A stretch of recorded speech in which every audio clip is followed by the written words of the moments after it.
Alappuzha Chengannur block panchayat office വളപ്പിൽ അപകടാവസ്ഥയിലുള്ള മരങ്ങൾ മുറിച്ചു മാറ്റാത്തതിൽ പ്രതിഷേധം ശക്തമാകുന്നു. നടപടിക്രമങ്ങളുടെ ചുവപ്പുനാടയിൽ കുടുങ്ങി ലേല നടപടികൾ വൈകുന്നതോടെ എപ്പോൾ വേണമെങ്കിലും തകർന്നു വീഴാവുന്ന മരങ്ങളുടെ നിഴലിൽ ഭീതിയോടെ കഴിയുകയാണ് പ്രദേശത്തെ 17ഓളം കുടുംബങ്ങൾ. ചെങ്ങന്നൂർ ബ്ലോക്ക് പഞ്ചായത്ത് ഓഫീസ് പരിസരത്തെ 16ഓളം കൂറ്റൻ മരങ്ങളാണ് സമീപവാസികളുടെയും ജീവനക്കാരുടെയും ജീവന് കടുത്ത ഭീഷണി ഉയർത്തുന്നത്. ചെറിയൊരു കാറ്റടിച്ചാൽ പോലും ആടിയുലയുന്ന മരങ്ങൾ എപ്പോൾ വേണമെങ്കിലും തങ്ങളുടെ വീടുകൾക്ക് മുകളിലേക്ക് പതിക്കാമെന്ന ആശങ്കയിലാണ് പുലിയൂർ പഞ്ചായത്ത് മണ്ണാട്ടുമലയിലെ കുടുംബങ്ങൾ. അപ്പോഴത്തേന് ഞങ്ങൾക്ക് രാത്രിയാകുമ്പോഴൊക്കെ ഞങ്ങൾക്ക് ഭീതിയാണ്. ഞങ്ങൾ പിള്ളേർ ഇതിനകത്ത് കിടന്നത് ഒട്ടും സേഫ് അല്ല. ഞങ്ങൾ ഇവിടെ ഈ സ്ഥലത്ത് ഇപ്പോൾ അവിടെ പിള്ളേരും മുറുങ്ങണിയൊക്കെ ഉള്ള 10-12 വീടുണ്ട്. പോയ 3 പോസ്റ്റ്, മതിലെ ലൈന്, ഇതെല്ലാം പോക. അതുകൊണ്ട് വെട്ടി മാറ്റി തരണം, അല്ലെ അതിൻ്റെ നടപടി സ്വീകരിക്കണം. വീടിന് നഷ്ടം വന്നാൽ അതിൻ്റെ ഉത്തരവാദിത്തം ഏൽക്കണം. ഇല്ലെങ്കിൽ പിള്ളേരെയും കൊണ്ട് വന്ന് ബ്ലോക്കിൽ സദ്യഹാരയിരിക്കും. 4 പതിറ്റാണ്ട് പഴക്കമുള്ള ചുറ്റുമതിലിനോട് ചേർന്നാണ് ഈ മരങ്ങൾ നിൽക്കുന്നത്. മരങ്ങളുടെ വേരുകൾ ആഴ്ന്നിറങ്ങിയതിനെ തുടർന്ന് ഏതു നിമിഷവും തകരാവുന്ന അവസ്ഥയിലുള്ള മതിൽ ഇതിനകം തന്നെ അൺഫിറ്റായെന്ന് എഞ്ചിനീയറിംഗ് വിഭാഗം സാക്ഷ്യപ്പെടുത്തി കഴിഞ്ഞു. ഓഫീസ് കെട്ടിടങ്ങൾക്കും സമീപത്തുകൂടി കടന്നുപോകുന്ന ഹൈടെൻഷൻ വൈദ്യുതി ലൈനുകൾക്കും ഈ മരങ്ങൾ വലിയ അപകട ഭീഷണിയാണ് ഉയർത്തുന്നത്.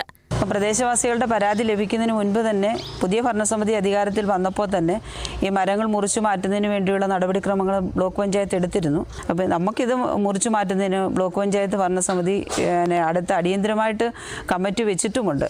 പക്ഷേ ഇത് മുറിച്ചു മാറ്റി അവർ പറയുന്നത് മുറിച്ച് ഇവിടെ ഇടാനെന്ന് പറയുമ്പോൾ നമുക്കത് മുറിച്ച് ഇവിടെ സൂക്ഷിക്കുന്നതിന് വേണ്ടി ബ്ലോക്ക് പഞ്ചായത്തിൻ്റെ പരിസരത്ത് അല്ലെങ്കിൽ അതിൻ്റെ കോമ്പൗണ്ടിൽ അതിന് മതിയായ സ്ഥലമില്ല എന്നുള്ളതാണ്.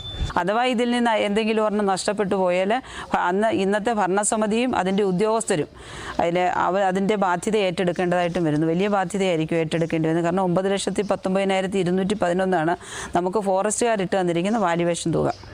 അതിനാരും എടുക്കാൻ തയ്യാറാവുന്നില്ല എന്നുള്ളതാണ് അത്രയും വലിയൊരു തുകയ്ക്ക്.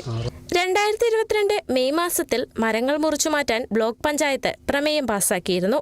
തുടർന്ന് സോഷ്യൽ ഫോറസ്ട്രി വിഭാഗം മരങ്ങൾക്ക് 9 ലക്ഷത്തിലധികം രൂപ വില നിശ്ചയിച്ചു നൽകിയെങ്കിലും ഈ ഉയർന്ന തറവിലയാണ് ലേല നടപടികൾക്ക് പ്രതിസന്ധിയായത്.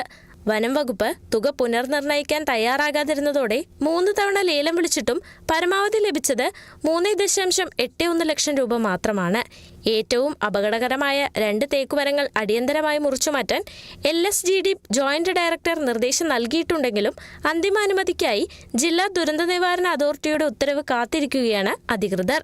MSTC പോർട്ടൽ വഴിയുള്ള ലേല നടപടികൾ ഈ മാസം 4-ന് അവസാനിച്ചതോടെ വീണ്ടും ലേല നടപടികളിലേക്ക് കടക്കാനാണ് ബ്ലോക്ക് പഞ്ചായത്തിന്റെ തീരുമാനം. Kerala vision news, Alappuzha.